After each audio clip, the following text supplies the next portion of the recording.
the next game we'll see some How differences. long have you been watching the show, dude? Because I know I sound like a broken record to myself for 2.5 years. So I don't understand this prisoner of the moment line you keep telling me. Like, are you new to the show? I've watched for about a year. I remember you on the other show and So how is this watched the show. prisoner of the moment, dude? I mean, it's not. There's nothing new here. This is the same shit. This is why I'm so frustrated. He keeps doing this shit. This is not a prisoner of the moment thing, man. Make it make sense that with 4 games remaining in the regular season, with a game and a half separating seeds 3 through 8, this moment that you keep claiming is just a prisoner moment thing. This is a very important moment. It is not very different than doing something like this in, let's say, a play-in game where it's single elimination. Do you remember last play-in where Klay Thompson got 32 minutes in that game? We're in 0 for 10. Justify that. That is why this is not a prisoner of the moment situation, Nathan. Do you understand why I'm baffled by you saying that repeatedly? Last play-in game, dude. Sacramento Kings beat the shit out of the Warriors. Klay Thompson got 32 minutes in that game, was 0 for 10. Make that make sense. How is this? I definitely can understand. I definitely understand that was atrocious. But I do also say that, Klay Thompson has been a fabric in the Warriors dynasty. So that was a little bit. You're right. That is clearly what's going on here, and that is why Kerr is a colossal disappointment to me, because he doesn't make decisions that are best for the team. He makes decisions largely based on his feelings. And that is F, dude. I want to get to other people here, man. Any final thoughts, Julian, before we go? You're muted. Okay, good. I'll say tonight's game, the issue was not scoring. So I know we're focusing on GP2's scoring, but it was offensive rebounds, and that's part of what killed us. So if we had bigger players out there, that would not have been the case as full as it is. And I would say, I think the reason why this is so disappointing, because I know that we can't win every game, but to have like 6 or 7 wins in a row, we had a chance of getting to the 3 seed, but we're not going to get there now unless Lakers win 3 out of 4. I mean, lose 3 out of 4. And we dropped we would have been the 4 seed tonight because the Nuggets lost, but now we're the 6 seed. So we went from a chance to be the 4th to win on our home court, and now we're the 6th seed, threatening 7th and 8th. So the pressure's on, and that's my final thoughts, is that I think this game should have been taken more seriously, especially by Steve Kerr. Nathan, I appreciate you for coming on, dude. I really do, man. It took guts. I get it. I appreciate you. I do. And again, we'll just have to agree to disagree in terms of Steve Kerr. But for me, this is not a prisoner of the moment situation. This has been going on for way too long. We do agree. Like Steve Kerr has his favorites.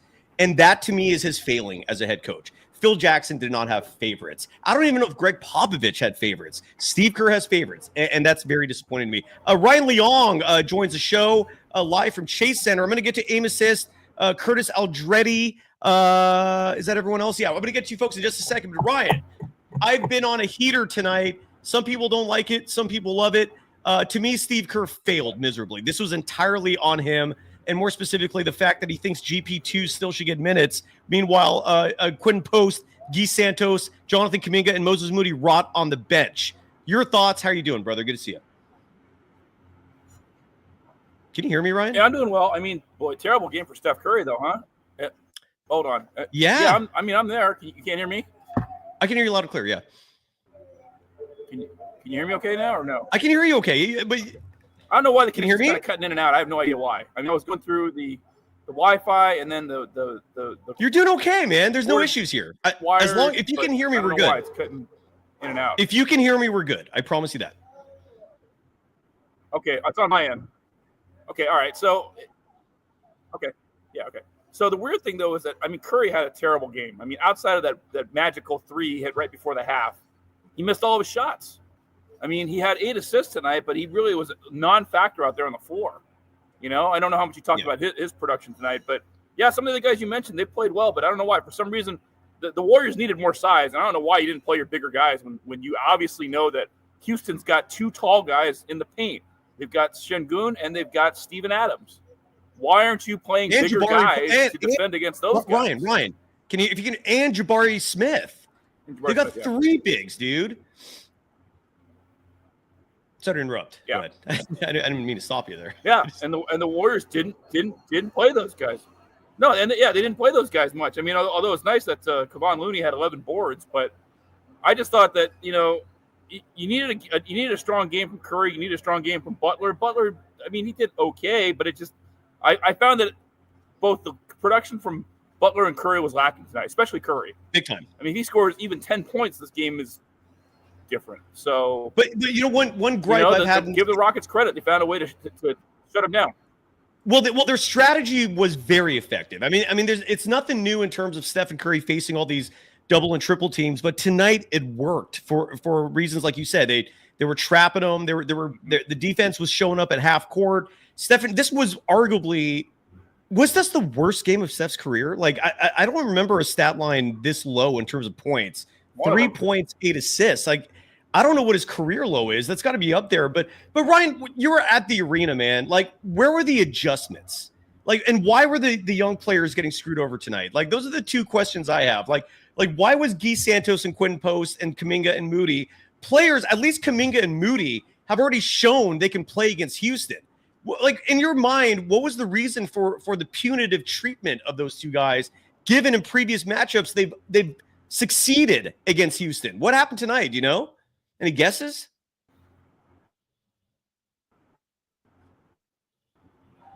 I don't know. I got to be honest. I mean, no.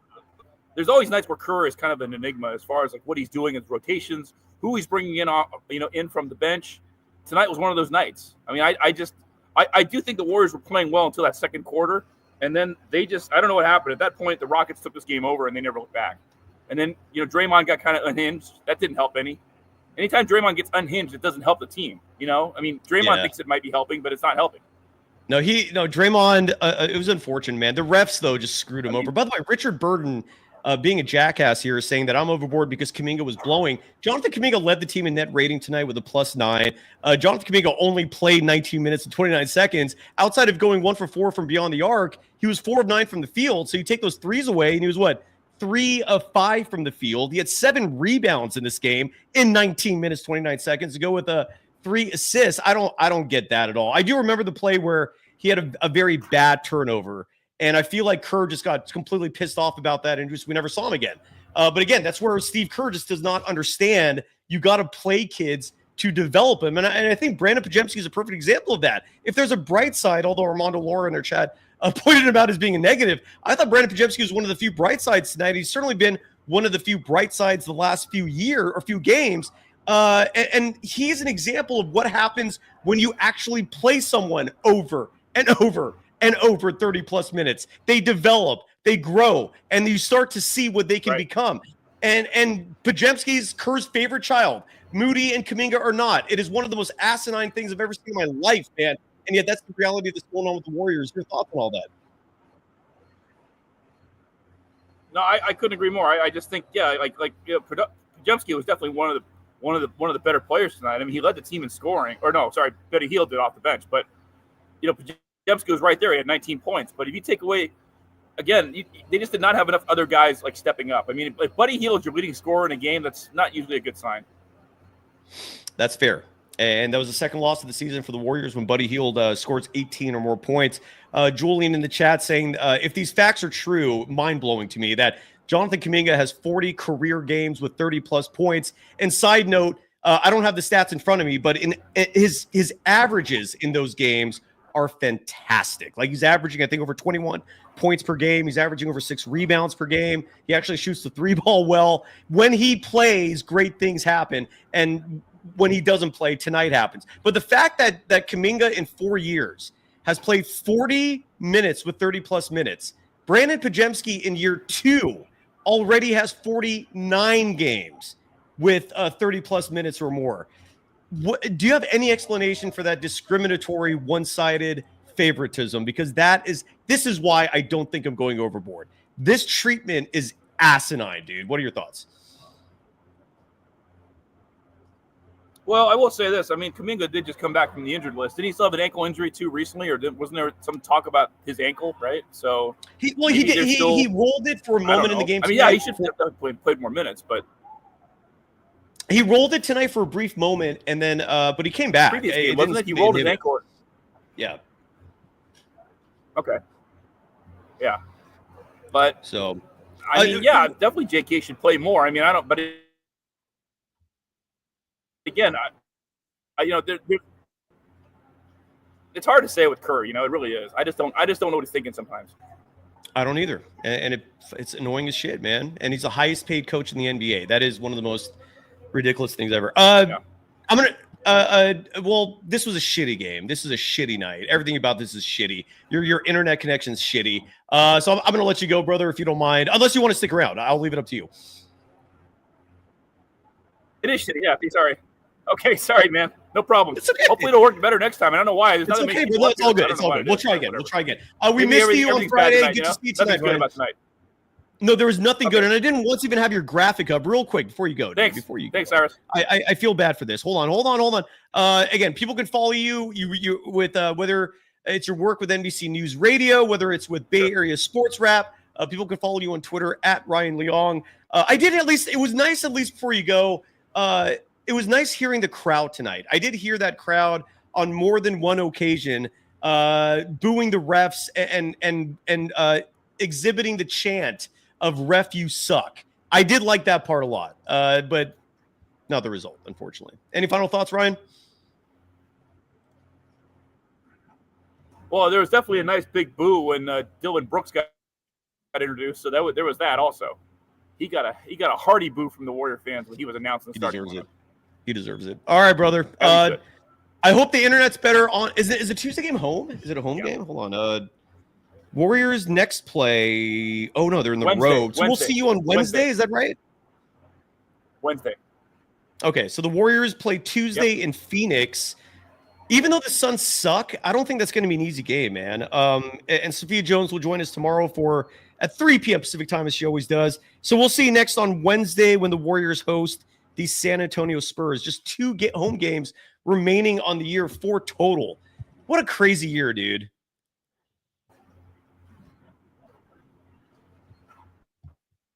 And Ryan just froze. Okay, we'll move on from that. And that right there, side note, is why I don't host games at Chase Arena, because that internet, there is zero guarantees that is going to work on a consistent basis.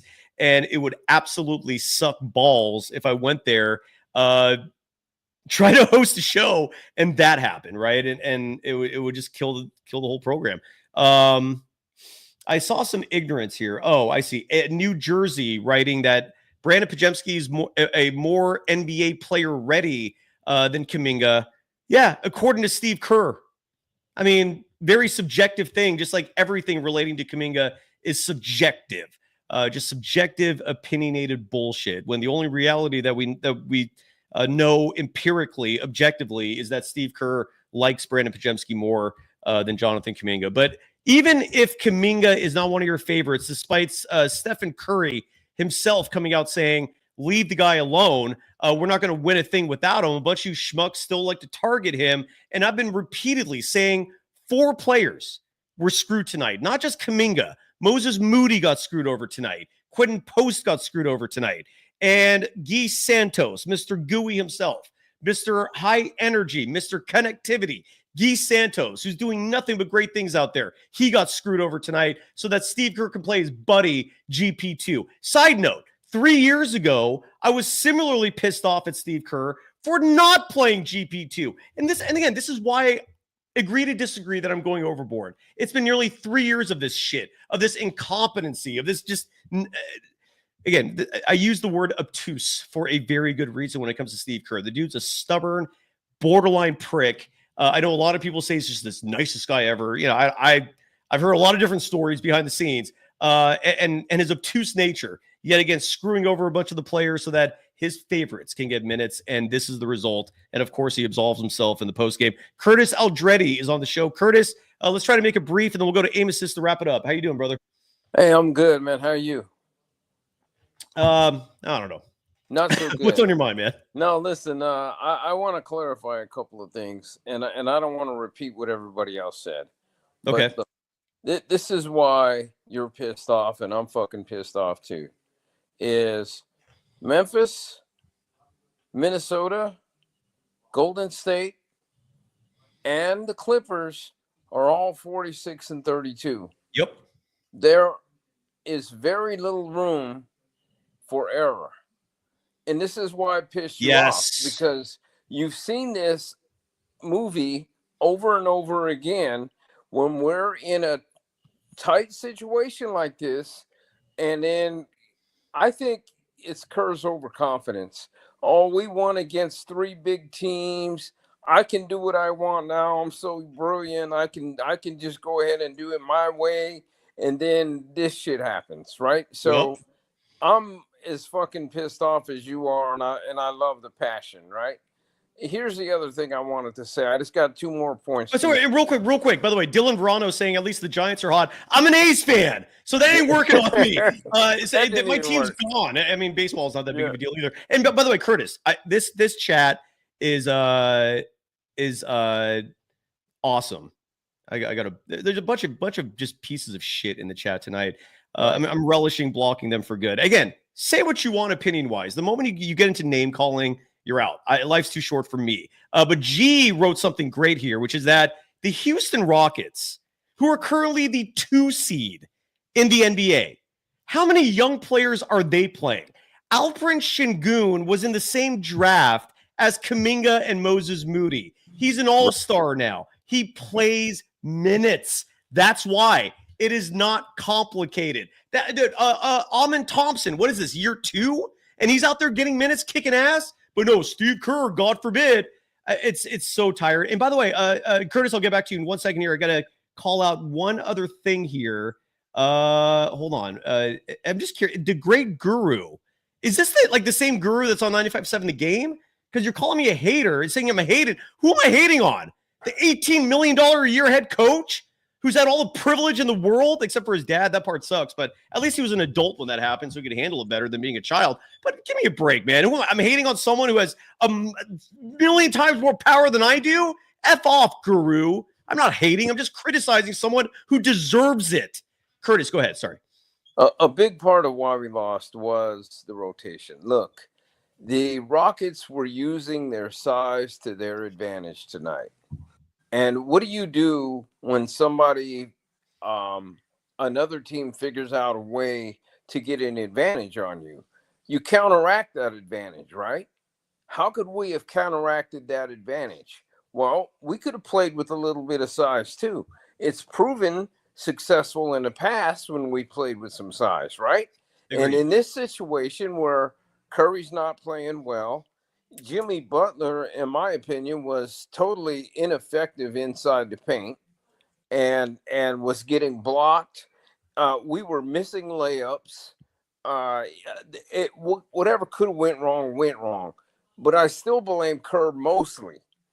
I also blame us not hitting shots and missing layups, but I still blame him mostly because we could have counteracted their size with a little bit of size, and that might have slowed them down. But instead, you have small guys running out to the three-point line, trying to stop a three-point shooter, and we made Jalen Green look great tonight, right?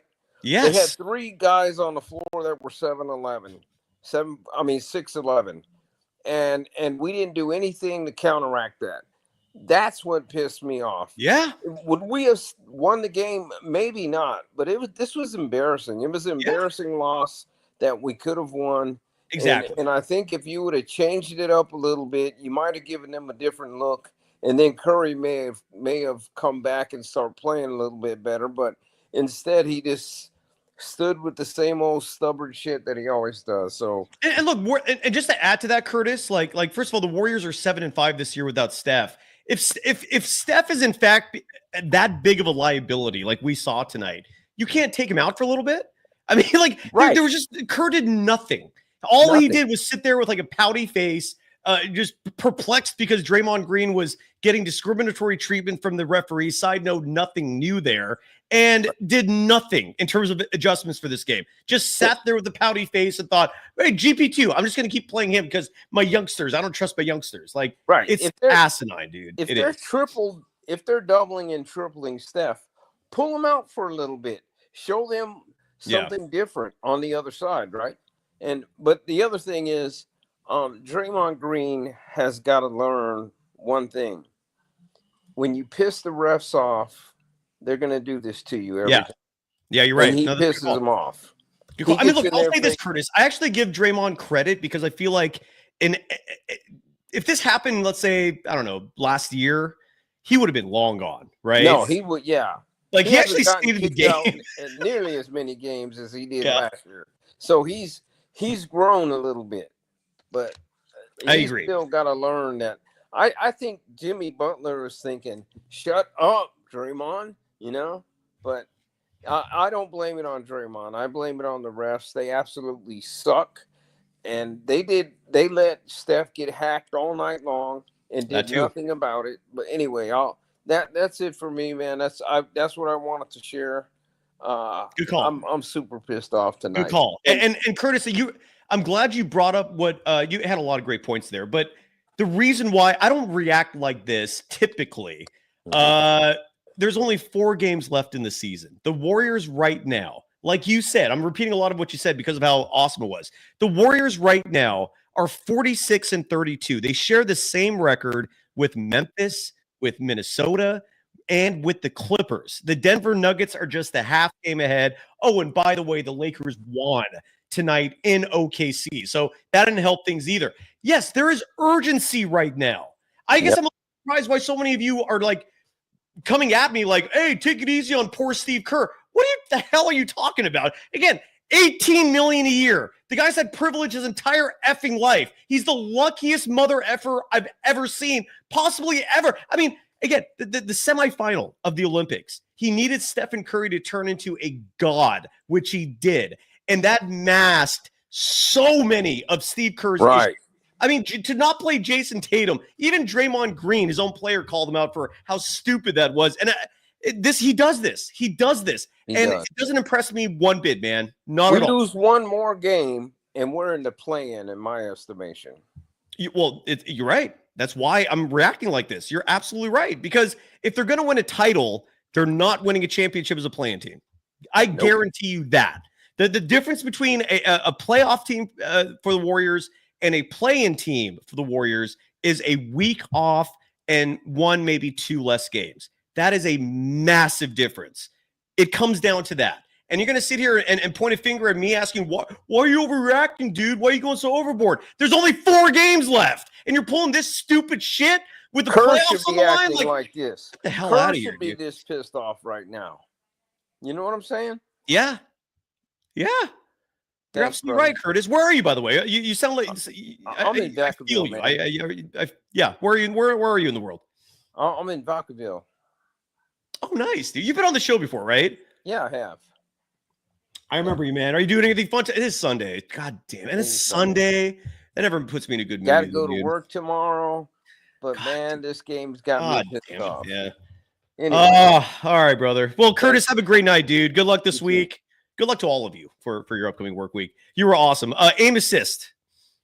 Bring that voice, that beautiful, majestic, borderline. Who was the great crooner of the 70s? With a super deep voice. He was also on South Park. What's his name? Anyways, Aim, good to see you. Your voice reminds me of his. I forgot his name. Yo, what up, Si? What's up, man? Okay, I'm not gonna lie. Si, for the first time, I gotta slightly disagree. Now, I'm not gonna talk about. Yeah, I'm not gonna talk about Kerr. Like, that's justified. I don't really care about that. But I think GP actually played good tonight. But I do think Kuminga should have got more minutes. I do think he should have played over Draymond. Draymond shouldn't have crashed out, in the second quarter. I feel like that really messed up our rhythm. And I feel like he should just control his emotions at that point. And I think Moses Moody, for the first time, bro, he played some ass. I'm not gonna lie, he was pretty bad today. Buddy Hield, I respect him getting those minutes because Buddy was actually good for the first time ever. So I don't know. I have to disagree with the Moses Moody one though. Well, here's the thing, though. Again, here's the thing, though. 14 minutes, man. Like, are players under Steve Kerr's system, if your name isn't Stephen Curry or Brandon Pajemski, not allowed to have a bad start? Like a good player in the NBA gets 25, 30 minutes minimum.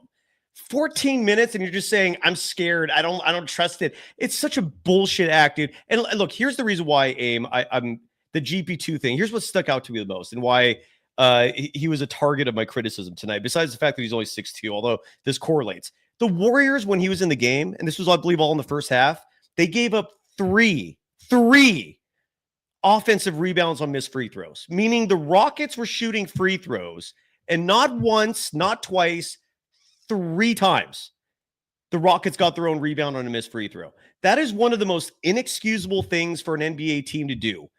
The Warriors did it 3 times, still no adjustments. And Kerr just kept throwing GP2 out there.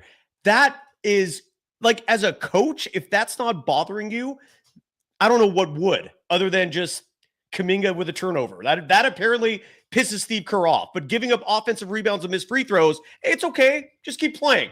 It just doesn't make sense, man. Do you feel what I'm saying there, or no? I don't know. Maybe I'm not. No. I can't disagree with that. I agree. I agree with that. I feel like some people should have definitely played more, but I think the bottom line is you're never winning a game when Jimmy is playing that passive or whatever, and Curry's only scoring 3, and Draymond doesn't play most of the third quarter.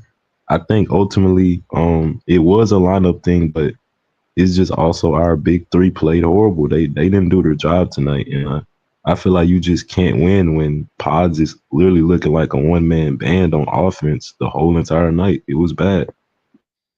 And again, David rushing in the chat, I think is absolutely right, and it just goes to show just how unserious Kerr is. I mean, we're talking about a 5th championship for your boy Steph. Like, in terms of legacy, I don't know what's more important or what's bigger.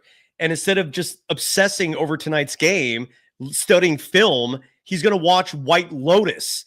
It's like, dude, like, congrats, coach. You and your $18 million paycheck, instead of studying film tonight and losing sleep over this game, you're going to watch White Lotus. Good for you. That's great call, David, rushing on that. Sorry to interrupt. He said that for real?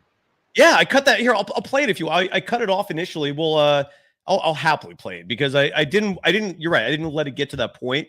He was just. I was so annoyed with Steve Kerr tonight, and here I gotta keep going. By the way, I gotta find it real fast. Do you have any other thoughts? I hear what you're saying. I'm not disagreeing with you necessarily. There was other issues tonight, but the GP2 minutes just makes sense.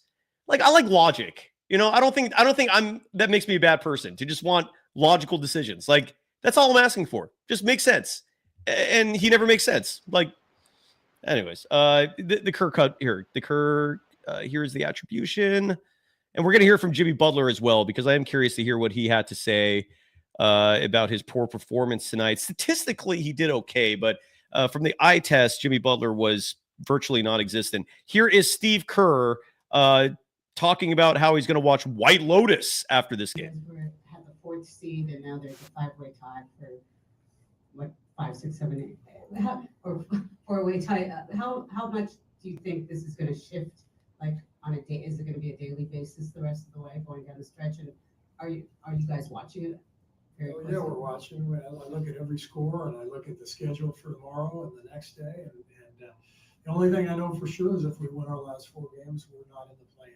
And that's we knew that coming into tonight. We needed to win 4 of our last 5. We might get a little help, so maybe we don't need to win all 4. But you can't worry about any of that. You just got to worry about the next game and keep winning. Our guys have done such an incredible job to climb up to this point, where we were 6 weeks ago. What an incredible run this has been. But you're not going to win every game. And ran into a hot team, played a great game. You just quickly move on. So I'm going to go home and I'm going to watch the White Lotus, and then I'm going to go to the playing team. Just being honest.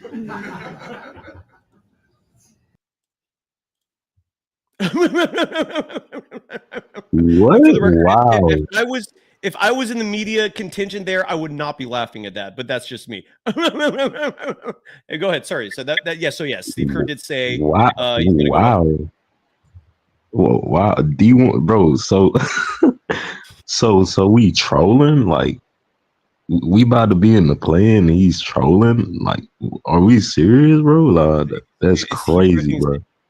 he drives me insane, dude. Like it's, again, the first title forever grateful for because he did take him to that next level. He didn't build the foundation. Mark Jackson did, but he did take him to that next level. My grandmother, rest in peace. Both of them, both rest in peace. They could have coached those KD teams to 2 championships. And 2022, to me, is all Stephen Curry. That roster was built perfectly for Steph with Otto Porter Jr., with Nemanja Bjelica. Everyone forgets Kuminga and Moses Moody were on that team as well. GP2 when he was an actual force, not the version we're seeing now. Things were very different in 2022. That was Stephen Curry at his greatest. I don't respect him like a lot of people do. I don't. I think as a coach, he's good, but being a GM/personnel decider is also part of the job. He's terrible at it. Everyone forgets, even in the 2022 season, how many minutes Damian Lee and Juan Toscano Anderson were getting. Those two were also on the team, and Kerr lucked out a little bit, not getting bit in the ass, giving those two the minutes that they got. But I don't. Kerr is just overrated to me. There's too many instances where his decisions leave me going, "What the F was that?" Great coaches should not make you second guess on a routine basis. This guy does. Sorry, Aim. Go ahead. Nah. See, like I said, I'm not gonna disagree with none of that, but I feel like we should have did what the Rockets did last time. Obviously, they implemented the sack plan. You know how Sacramento just throws everybody at Curry. But I feel like the Rockets last time when Sengun and them was playing bad, they took them out and they said, "Yeah, we're not playing you for the rest of the game." I feel like the big three should have went out and you should have inserted Pods, Santos or Moody, it doesn't matter, and JK, and just let them rock out with it. I think the big three just played way too long. They all played bad games. It was just so bad. Nassim Malak in the chat writes that the reason why they disagree with me when it comes to Kuminga, and side note, it's not just Kuminga tonight. There were 4 players that I thought got screwed. I know my name has become synonymous with JK but Moody, I thought, and again, Aim, I hear what you're saying as well. He did have a poor shooting night, but 14 minutes. It's like for everything he's been doing for this team. I mean, the Warriors were 14-0 with that starting lineup, which includes Moses Moody. And then the one game where he starts off slow, you just punish him and give his minutes to GP2. I just don't. That doesn't sit well with me. But that's just me. But this isn't. I bring this up largely because there are some folks out there who rely really heavy on analytics, and this is my opinion. Moneyball is served best for baseball. I don't need analytics to tell me that Stephen Curry is one of the greatest players ever, right? It has his place. It has his uses for certain situations. But a lot of people bring this stat up, which is that Jonathan Kuminga's net rating with Stephen Curry is not great. And my pushback to that always is that stat does not reflect who the other 3 players are on the court. That's one. 2, the actual net rating of Stephen Kuminga is very positive. I don't have that stat in front of me, but the last time I saw it, it was like plus 50 or plus 60. So look, you can cherry pick certain analytics to fit your narrative. And when it comes to Jonathan Kuminga, that stat just doesn't impress me. Where people are, and again, you're not the first one who's pointed this out. Where like Kuminga, his net rating with Steph when he comes on the floor, I guess it brings Steph's numbers down a little bit. But again, there's 5 people on the court, so you don't know who else is coming in with Kuminga. You don't know who else is on the court with those two. And if you're actually watching the games, not to mention listening to what Stephen Curry says, he passes the eye test, and Stephen Curry wants him to play on the court with him, which is all the more reason why I don't understand why people are still hating on Kuminga. But my point with this is don't rely on analytics like that point out 2 players on a 5-person team because you don't know who these other 3 people are. So it is a bit of a subjective stat. And again, doesn't explain Quentin Post getting screwed over tonight, Guy Santos, and Moses Moody, who, regardless of how you feel, I thought he should have played more, but that's just me. Aim, any final thoughts, brother? Well, only positive I can really think of, Pods being consistent. Me and you did ask him to be consistent, and he's pretty much been doing it. I'm glad he's, finding his stroke, and hopefully JK getting more minutes. I really don't get the narrative of, we was doing better without him, Yeah, either way, with JK on the court and playing, we're better. We're a better team. So I don't really get that. So I agree. And Mitchell and Ness is asking, like, in a perfect world, how many minutes should Kuminga get? 30. 30 is 30 plus. You look at, and the reason why I look at 30 minutes or more specifically, look at any other player, name a player, and look at his minutes, and they're getting 30 or more, no matter what. And the exceptions to that is Kuminga, a player who's just discriminated against by his head coach. A lottery pick of Kuminga's stature to not in year 4 still get 30 minutes per game is ridiculous. It's one of the most nonsensical things I've ever seen in the NBA. He's never once developed a player, and there's a good reason for that. I think he's overrated, but that's just me. Armando Laura is saying 35. And side note, for folks who wanted Chardal, he bounced. He was in the waiting room and he left. Aim, any final thoughts, man? no, I don't think he could play 35 necessarily because Draymond, but yeah, I agree. Like people like Jalen Green, still young, playing 30 plus minutes, and he's inefficient. He's inefficient as hell. Like he's inefficient as fuck. So yeah, JK should be getting 30 plus. No disagreements there. Definitely. So I'll wrap off with that. Yeah, 30 is good. And again, Nathan Shaw brings up, like Kuminga came to a championship team. Great. That rationale serves you for the first year. I get it. What's the excuse for year 2? What's the excuse for year 3? What's the excuse for this year? What's the excuse for tonight? Aim, great job. I understand the rookie year, him getting limited minutes. Understand that. Year 2, Anthony Lamb, a two-way player getting minutes over him. Last year, who was it? Saric? Dario Saric was sometimes getting minutes over him. Was last year JaMychal Green, if I remember correctly? This is all on Kerr.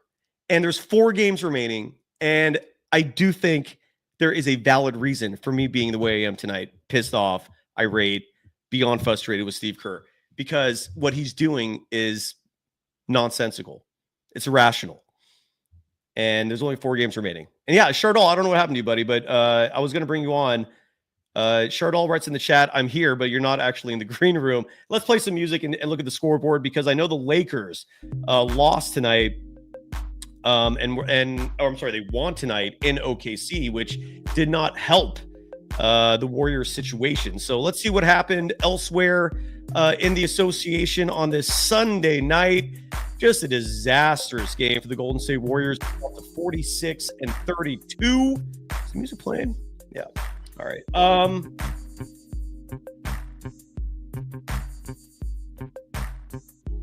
Patrick Stubbs writing, if the Warriors don't win it this year, I bet JK is leaving us. Good news for the Warriors, it's not Kuminga's call. He's going to be a restricted free agent after this season, meaning that if he does agree to sign with another team, the Warriors can match. One interesting scenario that I haven't heard anyone bring up about Kuminga, and this is a possibility.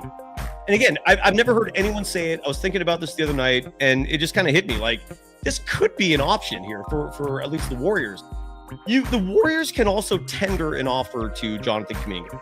What that means is that the Warriors would give Kuminga a set amount of money for year 5 of his rookie deal. However, and that amount would be something like 10 mil or 9 mil, some number a little bit more than what Kuminga has been getting in years 1 through 4. The Warriors can tender an offer to him so that he will get paid for year 5 on the rookie scale. The downside to that is Kuminga could leave as an unrestricted free agent after year 5. So the Warriors could basically put him through like another audition, for example. Side note, Flames, don't be ignorant, okay? Like, again, at least be accurate if you're going to come here and criticize. GP2, for the 20th time tonight, was not playing in the previous 3 games. Last game he played 2 minutes. All right? Huge difference here. Meanwhile, Kuminga, Moody, Quentin Post, Guy Santos, they had a big role in those games. They had no role in tonight's game, or at least it was limited. So it's not the same lineup. Same starting 5, yes. But the minutes beyond that, very different.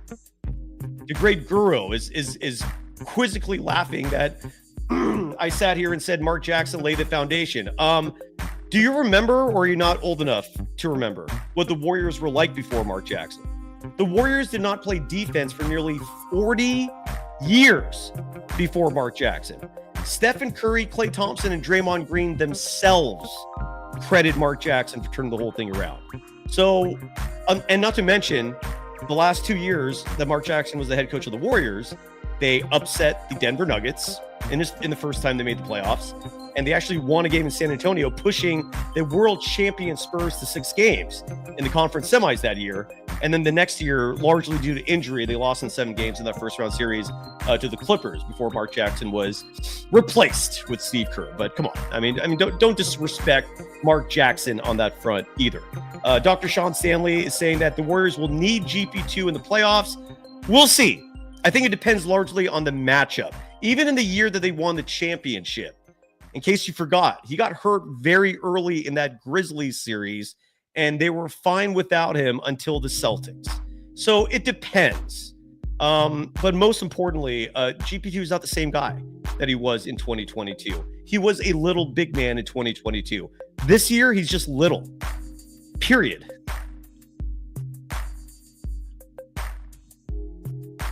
Yeah, R. Jonesy saying the Mark Jackson 1,000% laid the foundation. Agreed.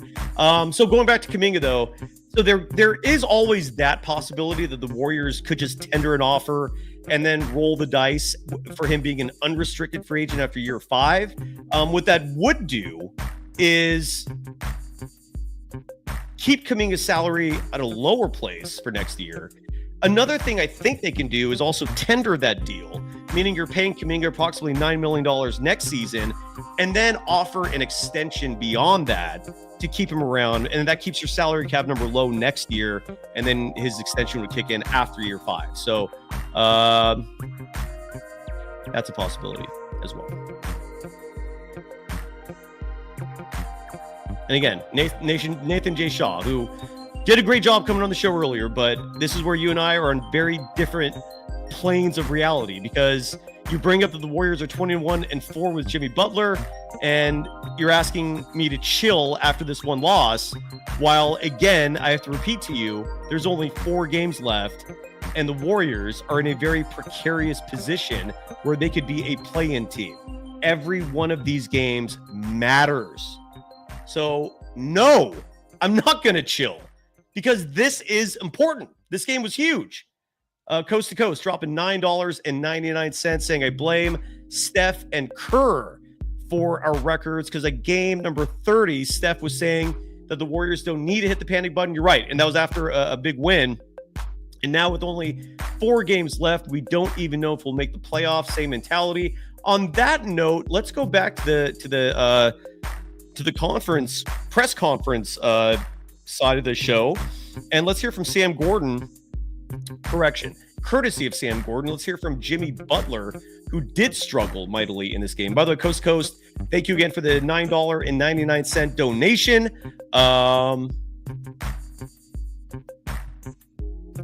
Here's Jimmy Butler. Let me turn the music down real fast. Yeah, I'm so had it with Kerr, dude. This was just like, I honestly, and again, I know this sounds wild, but like when GP2 was out, I actually had peace of mind, because the rotations were set. You knew who the 10 or 11 guys were, and at least I knew they were going to win a championship with those guys. And then GP2 comes back, and Steve Kerr has an affinity for him. He's biased toward him. We see the guys who I think they're going to absolutely need to win a championship lose minutes in a pivotal game, and a bunch of you are saying I overreacted. I'm going overboard. Bullshit. Steve Kerr is a joke of a head coach. Great at implementing his scheme, but that is not the only part of coaching. Personnel decisions, the power to decide who plays when, is a pivotal role as a head coach. And Kerr was fine when he had obvious players to play. But in situations like these, where you have to be add a little ingenuity to it, where you have to actually make some tough decisions, these tough decisions that he's making are low IQ. I love how many of you love to say Jonathan Kuminga is a low IQ basketball player. Here's my response to that. Steve Kerr is a low IQ basketball coach. Here's Jimmy Butler, by the way. This was after tonight's game. What stood out about the way that they did guard Steph tonight, though? He did a good job of whatever you want to call it.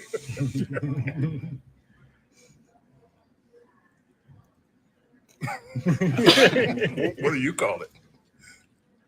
I don't even know. I've never seen an individual get fouled more than he gets fouled. To me, I think that's it's astounding. But it's crazy to say, but he's used to it. It's been happening to him his whole career. And he's found a way through it, around it, under it, whatever you want to call it. That's tough. Is it mean not just tonight? You mean since you've been here? I mean, yeah, I've seen it since I've been here, but I don't know how many years he got. We got 16. I'm pretty sure it's been happening for 16 short years. I get to see it, and it really angers me that he's on my team and he gets happy. You talking more on the ball when he's like going to the rim or off? Which is the one that you feel like gets missed? Off the ball. Off, yeah.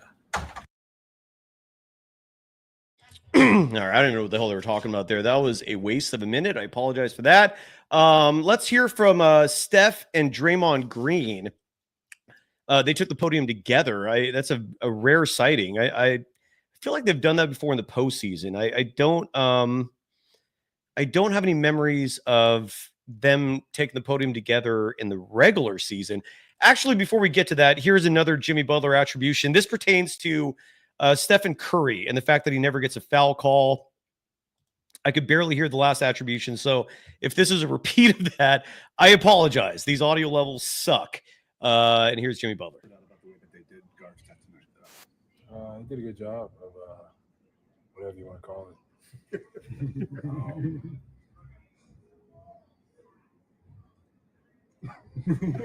That's the same soundbite. Okay. All right. So we'll stop there. And let's get to Steph and Draymond Green, who took to the podium together. I'm actually very curious to hear what they have to say. Let me find that real fast. Please forgive me for this. All right, here we go. Ooh, and this is courtesy of, oh no, damn it. That was just a picture. I thought KNBR had the audio, and they normally plug their devices into the mixer. So the audio sounds good. Oh yeah, good. Here's KNBR. Okay, so here is Steph and Dre talking about the back and forth with Rockets head coach Ime Udoka. In case you missed that, there was some communication. Ime Udoka, who infamously, I think last year, called LeBron James the B word. And so he had some words for Steph. It was impossible from the TV side to understand what was being said between them. Maybe there will be some light shed on that. Here is Stephen Curry. He made a reservation at International Smoke, and then he canceled it. And so I was kind of upset with him. And we went back and forth on that. Yeah. You like that one? Plug. Yeah, I know. You're in the business now. You show up to Mesquite either, so it was hot. Yes, sir. As weird as this sounds, I like the fact that they're just joking around. I like that. That tells me that they're going to shake this off really quickly. That's good. Who knows? I mean, I could be completely wrong on that, but to see them acting nonchalantly, goofing around after a game like that, that is actually a very positive thing. But when you look at the standings, which we're going to do now, you'll see why I'm not very happy. All right, let's take a look at the standings. Let's get the music going as we start to wrap it up here on a Sunday night.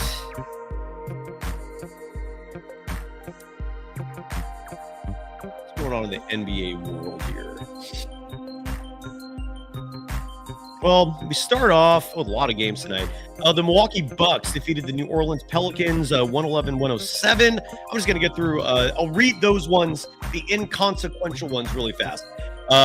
This one was not inconsequential. The Indiana Pacers defeated the Denver Nuggets tonight, 125-120. The Pacers improved to 47 31. The Nuggets drop to 47 and 32 on a night where Andrew Nembhard had 19.6 assists.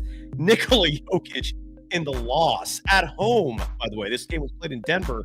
41 points, 15 rebounds, 13 assists. The Warriors' next opponent, the Phoenix Suns, they lost in New York tonight at Madison Square Garden. Excuse me, a final score of 112-98. OG Anunoby, 32.6 rebounds in the win. Devin Booker, 40 points in the loss. The Portland Trailblazers are still in the running for a play-in spot, and they won tonight 120-109 at home against the San Antonio Spurs. Portland improves to 35 and 44. The Spurs dropped to 32 and 46. Kamara with 23 points, 10 rebounds in the win. Stephen Castle, 22 points, 7 rebounds in the loss. The Cleveland Cavaliers have been flailing lately, and this might be why OKC took their foot off the gas, tonight against the Lakers. The Sacramento Kings went into Cleveland and took care of business. 120-113 the final. Zach LaVine, 37 points in the win. Evan Mobley, 16 points, 9 rebounds, 3 steals in the loss for Cleveland. Sacramento now 38 and 40 on the year. Cleveland drops to 62 and 16. She's still 2 games back of the Thunder for home court throughout the playoffs. The Celtics beat Washington tonight 124-90. The Atlanta Hawks beat the Utah Jazz tonight 147-134. Major disappointment. The OKC Thunder just rolling over and laying an egg to the LA Lakers tonight, who won 126-99. Luka Doncic, 30 points, 7 rebounds, 6 assists in the win. Shai Gilgeous-Alexander, 26 points, 9 assists in the loss. LA is now 48 and 30. The Thunder dropped to 64 and 14. So 70 wins out the door. I guess that happened 2 games ago for the Thunder. The Raptors beat the Nets tonight in Brooklyn 120-109. And the Chicago Bulls 131-117 winners tonight over the Charlotte Hornets. And that is your scoreboard. And we go to the standings now for your Sunday, April 6th. Jesus Christ. Okay. Time is flying. All right. So this is the scoreboard for the evening. The standings for the evening. I apologize. And the Warriors, if the season ended today, would thankfully be the 6th seed. The LA Clippers are now the 5 seed in the West. We'll start from the top. OKC obviously in first. The Houston Rockets are now 52 and 27 after their win tonight. The LA Lakers now have a firm grasp on the 3 seed, 48 and 30. The Denver Nuggets, after their loss tonight, now fall to the 4 seed at 47 and 32. The LA Clippers, the Golden State Warriors, the Minnesota Timberwolves, and the Memphis Grizzlies are all just a half game behind the Denver Nuggets at 46 and 32. And the very bottom of the crowd, Sacramento is currently the 9 seed. Dallas is the 10 seed. And the Phoenix Suns, I didn't realize how far back they were. They're 2.5 games behind the Mavericks for that 10th play-in spot. And the Portland Trailblazers, 3 games back of Dallas with 5 to play. The Warriors in a very precarious position at currently 6th in a 4-way tie with the Clippers, the Timberwolves, and the Grizzlies. And the way a 4-way tie works in this situation is you take a look at every team's record combined against the other 3 teams, meaning the Clippers, what is their record when playing the Warriors, the T-Wolves, and the Grizzlies? What is the Warriors head-to-head record against the Clippers, the Timberwolves, and the Grizzlies, and so forth? And so that is how that tiebreaker is determined. So right now, the Warriors are 6th seed, and every day it's going to be different, it seems like. So there we go. The Warriors are off tomorrow. Sophia Jones joins me. It's Monday. And again, mobility maestro with the very simplistic, non-nuanced approach saying, bro, Steph at 3 points. LOL. That's why we lost. Well, the Warriors are also 7-5 this year without Steph. So, don't pretend the Warriors just can't win a game if Steph's having an off night. I didn't see a single adjustment. I didn't see Steph sit a little more than he should have, having a night like this. Still doesn't explain why the Warriors' 4 youngsters who have been playing exceptional basketball and who represents the size on this team got screwed over in minutes.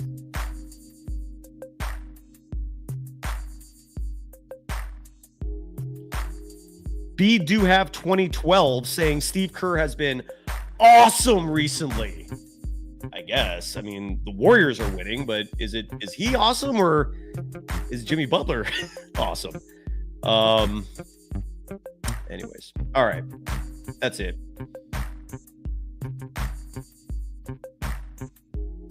Patrick said, no, I'm not DMPing Chardall. Chardall, you were here and you were gone. It's time to go home, man. It's late Sunday night. Chardall, I'll bring her on next time. He had a chance. Chardall, you had a chance, brother. I don't know why you bounced. Any other, see if there's any other paid chats. Armando Lara, thank you for the super sticker. I appreciate you, brother. Armando was asking also who that caller was in the middle way early on. That was Julian Bashir. I don't know what his I don't know if he has a YouTube, or I don't know what his social media handles are. And Coast to Coast again, thank you, brother. And I think that's it.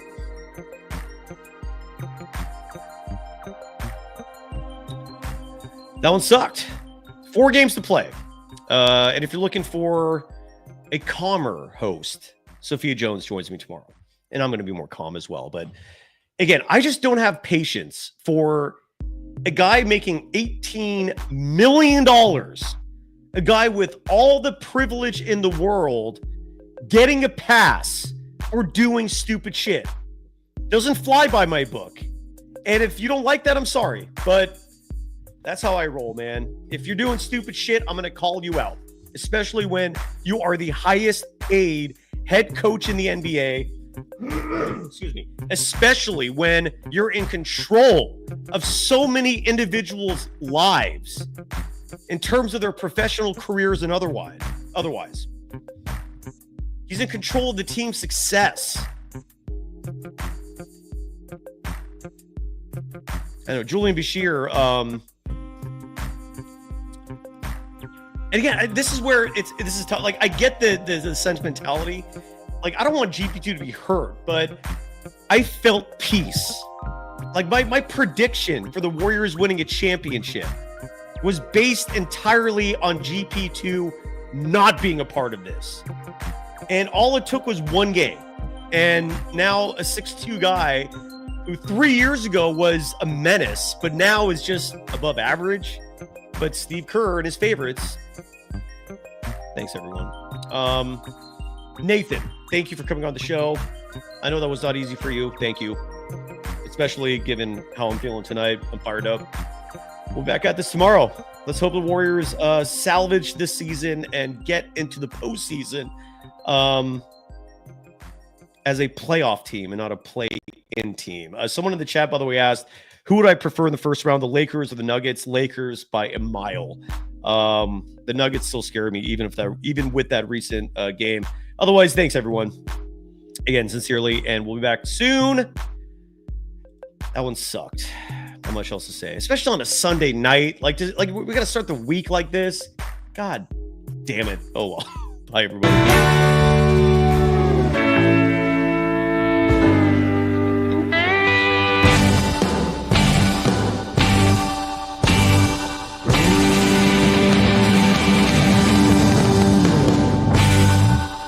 Oh.